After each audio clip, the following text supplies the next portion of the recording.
Well, it looks pretty good actually. A little lighter than I'd like it.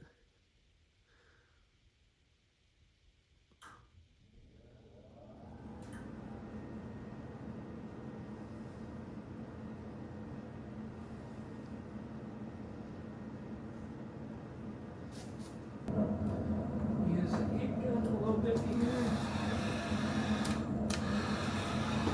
Get some bubbles out.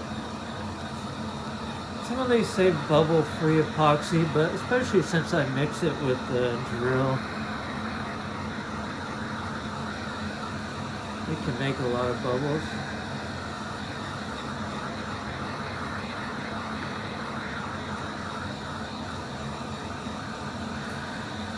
Mix it around a little bit, give it some nice looking spins here.